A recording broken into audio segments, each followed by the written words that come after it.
일일 설교하겠습니다. 나의 너무 진부한 설교다.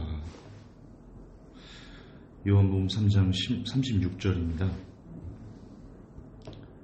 읽겠습니다. 아들을 믿는 자는 영생이 있고 아들을 순종치 아니하는 자는 영생을 보지 못하고 도리어 하나님의 진노가 그 위에 머물러 있느니라. 아멘. 제목 그대로 진부합니다. 너무나 제가 많이 했던 내용이고요. 자주 언급했던 내용이고 끊임없이 반복되어 나왔던 주제입니다. 하지만 많이 한 것이 중요하던가요? 사람들은 변하지 않았는데 많이 듣는 것이 중요한 것이 아니라 한 번을 들었어도 바뀌는 것이 중요하죠. 그런 차원에서 계속 반복해서 메시지를 쏟아내는 것은 저는 여전히 중요한 일이다라고 생각합니다. 그래서 또 할 겁니다. 앞으로도 할 거고요. 제가 설교를 멈추는 그날까지 계속해서 하고자 합니다. 아직도 누군가는 들을 사람이 있을 테니까요. 혹은 들었던 사람도 어떤 한순간에 그렇지라고 깨닫게 되어 그 사람이 바뀔 수 있는 가능성이 열려있기 때문에 진부합니다. 너무나 진부한 설교입니다. 그러나 하고 또 하고 계속 하겠습니다. 우리가 배운 영생에 대한 개념입니다. 복음을 듣고 교회에 출석하고 영접 기도를 하고 그러면 영생. 나아가서 직분을 갖는다면 목사가 되거나 장로가 되거나 권사가 되거나 안수 집사가 되거나 그냥 집사가 되거나 혹은 교회에서 봉사를 하거나 성가대로 봉사하거나 교회에서 음식으로 봉사를 하거나 주차 안내원으로 봉사를 하거나 이처럼 교회에서 어떤 봉사를 하면 영생은 더욱더 강력하게 확정. 우리가 그렇게 영생에 대해서 배웠습니다. 다시 이야기하지만 이 사상을 깨지 않는 한, 그러니까 우리가 영생을 되게 쉽게 얻을 수 있다. 반복하지만 복음을 듣고 영접 기도하고 교회에 출석하고 특히 교회에서 직분을 가지면 영생, 확정. 이 사상을 깨지 않는 한 교회의 비리는 끊이지 않을지 모른다. 여러분 교회가 개혁되기를 바라십니까?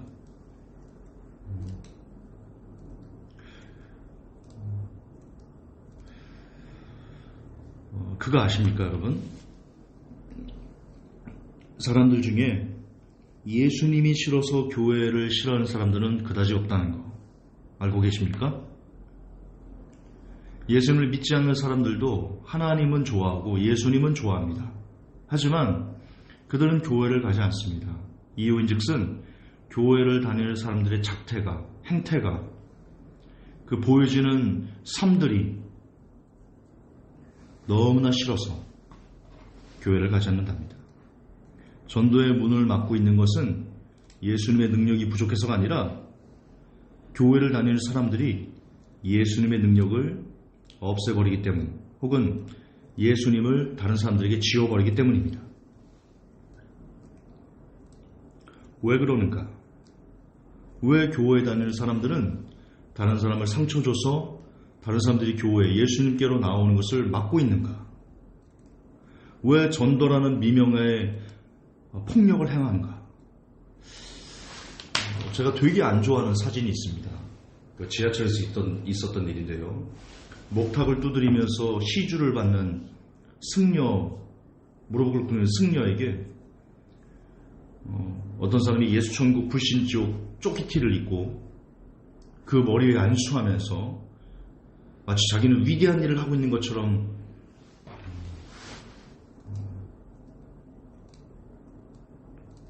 사진을 찍고 그게 전도입니까? 그게 복음입니까? 그게 잘하는 짓입니까? 예수님께서 복음을 어떻게 전하셨습니까? 예수님께서는 사람들이 관심을 두지 않는 창녀들, 세리들, 문둥이들이라는 표현을 써서 죄송합니다. 나병 환자들, 가난한 사람들, 고아, 과부, 어린아이들, 그런 사람들에게 본인을 한없이 낮추면서, 한없이 그들을 섬기면서, 그들의 친구가 되어주면서 하나님의 나라를 전파하였습니다. 그분은 복음을 전함에 있어서 권위주의를 내세우거나 너는 나보다 못해, 나는 너보다 한참 위에 있어 라는 식으로 복음을 전하지 아니하였습니다. 예수님께서 어떻게 복음을 이 땅에서 전하셨는지 곰곰이 생각해 보십시오. 그게 얼마나 무례한 행동입니까? 목탁을 치면서 시주하는 그 사람에게 머리에 안수를 하면서 마치 자기가 뭐라도 된 것이냐, 그게 얼마나 무례한 행동입니까? 예수님께서 무례하게 복음을 전하셨습니까? 오히려 그렇게 무례를 떠는 사람들을 이 독사의 자식들라고 하면서 그들의 무례를 질타하셨죠. 여러분, 무례는 복음이 아닙니다. 무례한 행동은 복음이 아닙니다. 복음일 수 없습니다.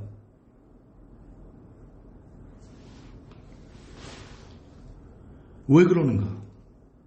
저는 그 중심에 영생에 대한 잘못된, 어긋난, 왜곡된 가치관이 있기 때문이다 라고 생각합니다. 여러분, 암덩이를 제거하지 않고는 건강해질 수 없습니다. 암덩이는 바로 영생에 대한 잘못된 믿음입니다. 오늘 본문을 보십시오. 오늘 본문을 다시 한번 읽어보십시오. 아들을 믿는 자는 영생이 있고 아들을 순종치 아니하는 자는 영생을 보지 못하고 도리어 하나님의 진노가 그 위에 머물러 있느니라. 여기서 지금 아들을 믿는 자, 이꼬르 아들을 순종하는 자다라고 얘기를 하고 있습니다. 아들을 순종하지 않는 자는 영생을 보지 못했다. 오히려 하나님의 진노가 그 위에 머물러 있다. 즉 아들을 순종치 아니하는 자는 아들을 믿지 않는 자며, 그렇게 아들을 순종치 아니한 자는 믿지 않는 사람이기 때문에 하나님의 진노가 그 위에 머물러 있을 뿐만 아니라 그는 영생을 본 사람이 아니다 라고 성경은 얘기하고 있습니다. 묻습니다. 여러분은 순종하며 사십니까? 여러분은 순종하며 사십니까? 주님이 우리에게 말씀하신 순종하라 라는 계명은요, 가장 큰 계명은 하나님을 모든 것을 사랑하라 였고요, 두 번째는 내 이웃을 내 몸같이 사랑하라 했습니다. 우리의 가장 소중한 이웃이 누구입니까? 우리에게 가장 소중한 사람, 가장 소중한 이웃에게도 우리가 함부로 대하면서 어떻게 다른 사람을 이웃 사랑을 한다 말할 수 있을 것인가? 주님이 우리에게 말씀하신 사람을 귀히라는 명령, 사람을 귀히 여기라는 순종, 지극히 작은 자 한 사람에게 한 것이 곧 내게 한 것이다 라고 말씀하신 예수님의 그 말씀을 여러분은 지키며 살고 계십니까? 여러분은 아내를 존중하십니까? 여러분은 남편을 존경하십니까? 여러분은 자녀를 섬기십니까? 여러분은 부모님을 귀히 여기십니까? 가장 소중한 이웃들을, 가장 소중한 사람들을 여러분은 귀히 여기고 소중하게 여기며 지금 살고 있으십니까? 가장 소중한 사람들에게 함부로 대하면서 그들을 존중하지 않고 무시하면서 도대체 무슨 예수님을 믿고 무슨 영생을 논한단 말입니까? 과거 유대인들도 그랬습니다. 부모님에게 드릴 것이 고르반 하나님에게 드리기만 하면 아무런 죄가 없다. 예수님은 그것을 분명 잘못되었다라고 질타하셨습니다. 지금 여러분이 여러분의 아내를, 여러분의 남편을, 여러분의 자녀를, 여러분의 부모님을, 여러분의 형제자매를 귀히 여기고 소중하게 여기거나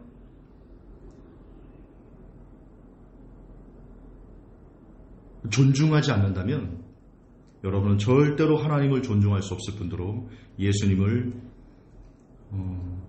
섬긴다라고 말할 수도 없습니다. 여러분의 영생은 없습니다. 영생에 앞서, 영생을 논하기에 앞서 사람을 귀히 여기십시오. 그것이 곧 영생입니다.